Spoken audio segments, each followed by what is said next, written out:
وَلِمَنْ خَافَ مَقَامَ رَبِّهِ جَنَّتَانِ،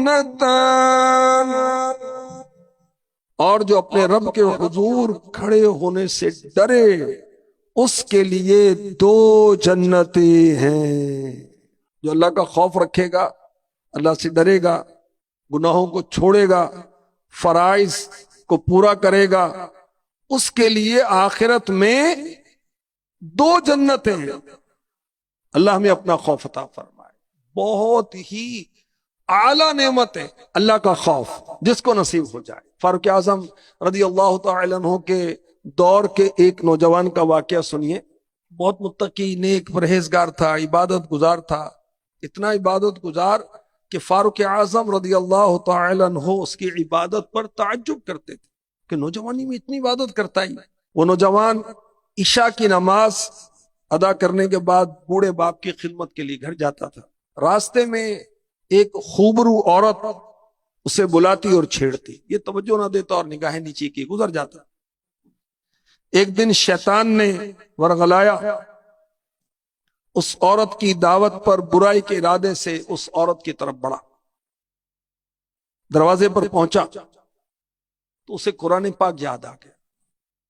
تو قرآن پاک یاد ہوگا تو توجہ لے گا، یاد ہی نہیں کریں گے، اس کے مفاہیم ہی نہیں ہم غور کریں گے تو کیسے خوف خدا پیدا ہوگا، اور کیسے ہمیں گناہ کرتے وقت یاد آئے گی کہ اللہ نے یہ فرمایا، اللہ پاک نے قرآن میں یہ فرمایا، اللہ پاک نے اس بارے میں یہ فرمایا۔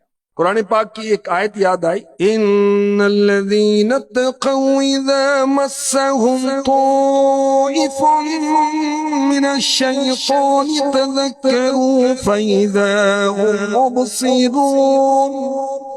بے شک جب شیطان کی طرف سے پرہیزگاروں کو کوئی خیال آتا ہے تو وہ فوراً حکم خدا یاد کرتے ہیں، پھر اسی وقت ان کی آنکھیں کھل جاتی۔ یہ آیت یاد آتے ہی اللہ کے خوف نے غلبہ کیا، یہاں تک کہ وہ عبادت گزار نوجوان بے ہوش ہو کر زمین پر آ گیا۔ کافی دیر تک بوڑھا باپ گھر میں منتظر انتظار کرتا ہے، تلاشتا ہوا وہاں پہنچا، لوگوں سے اٹھوایا، گھر میں لایا۔ جب بچے کو ہوش آیا تو باپ نے پوچھا، بیٹا کیا معاملہ تھا، مجھے سچ سچ بتاؤ۔ تو اس نے سارا واقعہ بیان کیا، اور جب اس آیت مبارک پر پہنچا کہ مجھے اس عورت نے یوں بلایا اور میں برائی کے ارادے سے جانے لگا، تو اور جیسے دروازے پر پہنچا تو مجھے یہ آیت یاد آ گئی۔ پھر خوف خدا نے غلبہ کیا، زوردار چیخ ماری اور اس نوجوان کا دم نکل گیا۔ اللہ اکبر۔ راتوں رات اس کو غسل دیا گیا، کفن پہنایا گیا اور دفن کر دیا گیا۔ صبح جب فاروق اعظم رضی اللہ عنہ کو یہ واقعہ بتایا گیا تو آپ تعزیت کے لیے اس نوجوان کے بوڑھے باپ کے پاس تشریف لائے۔ فرمایا، آپ نے رات کو اطلاع نہیں کی، میں اس کے جنازے میں شرکت کرتا۔ عرض کی، امیر المؤمنین رات کا وقت تھا، ہم نے آپ کو بے آرام کرنا مناسب نہ سمجھا۔ فرمایا چلو مجھے اس کی قبر پہ لے چلو۔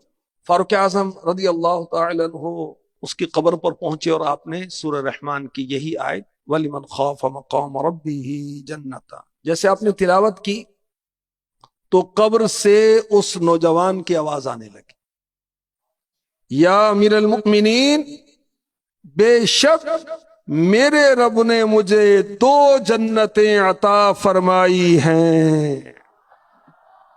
سبحان اللہ، سبحان اللہ۔ اللہ ہمیں اپنا خوف عطا فرمائے۔ جب خوف خدا کے سبب اس کا دم نکل گیا، انتقال ہو گیا، اور اللہ پاک نے کیسا انعام فرمایا کہ اس کو دو جنتیں عطا فرمائی، اور کیسی کرامت عطا فرمائی کہ وہ مرنے کے بعد بھی بات کر رہا ہے۔ اللہ اکبر۔ تو دو جنتیں، ایک جنت اللہ سے ڈرنے کا صلہ، ایک جنت نفسانی بری خواہشات ترک کرنے کا صلہ، ایک جنت عقیدے کی درستی کی بنا پر، اور ایک جنت نیک اعمال کا صلہ، ایک جنت فرما برداری کا صلہ، ایک جنت گناہ چھوڑنے کا صلہ، ایک جنت ثواب کے طور پر، اور ایک جنت اللہ پاک کے فضل کے طور پر۔ مختلف تفاسیر اس آیت کی بیان کی گئی۔ اللہ اکبر۔ تو جو رب کائنات سے ڈرے گا اس کے لیے دو جنتیں۔ سبحان اللہ۔